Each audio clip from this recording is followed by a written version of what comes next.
اور پھر نماز کی تیاری سے انشاءاللہ پیش کی جائے گی۔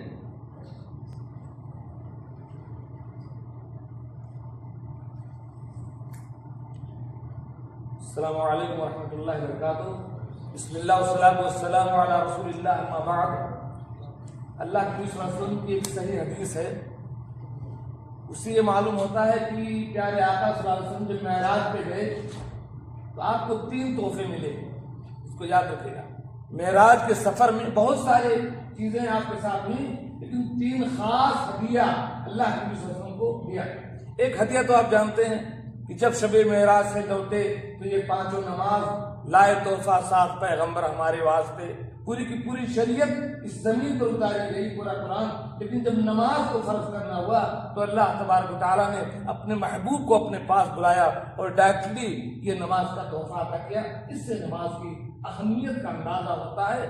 خود جناب محمد رسول اللہ صلی اللہ علیہ وسلم اپنے آخری ایام میں جب آپ کی سانس اکھڑ رہی تھی نا، تب آپ یہ کہتے تھے الصلاۃ الصلاۃ الصلاۃ وما ملکت ایمانکم۔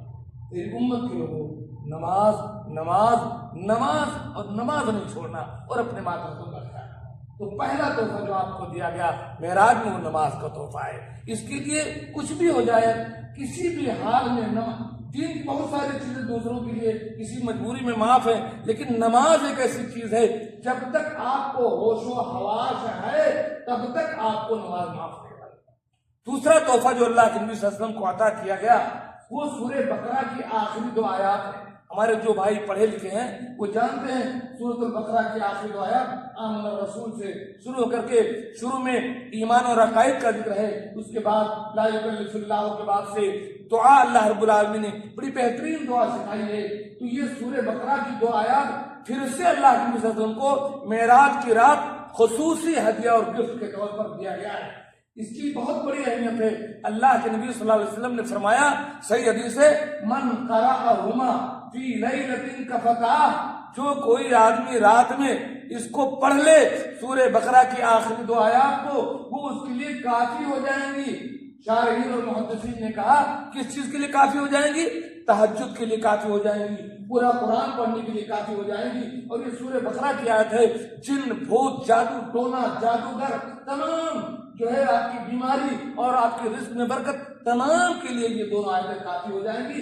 اس لیے سونے سے پہلے اگر یاد ہے تو ان دونوں آیتوں کو پڑھیں، نہیں یاد ہے موبائل سے دیکھ کر پڑھیں، ضرور بضرور یہ 2 آیتیں پڑھ کر کے سویا کریں۔ من قرأہما فی لیلۃ کفتاہ۔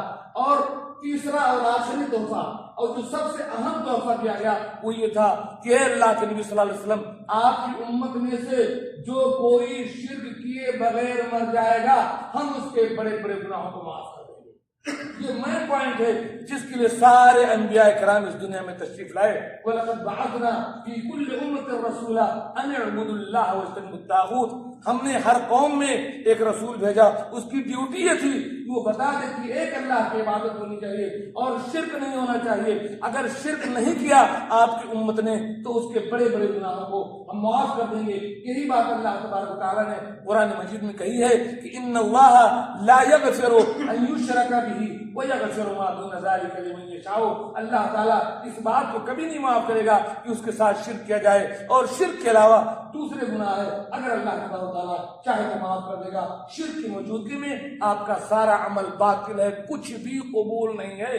لئن اشرکت لیحبطن عملک، اگر آپ نے شرک کیا تو آپ کا عمل اکارت اور برباد ہے۔ اللہ تعالیٰ سے میں دعا کرتا ہوں کہ اللہ تبارک و تعالیٰ ہمیں پیارے حبیب کے معراج کی رات میں لائے ہوئے ان 3 تحفوں کی قدر کرنے کی، ان کا اہتمام کرنے کی اور ان پر عمل کی توفیق دے۔ آمین۔ السلام علیکم ورحمۃ اللہ وبرکاتہ۔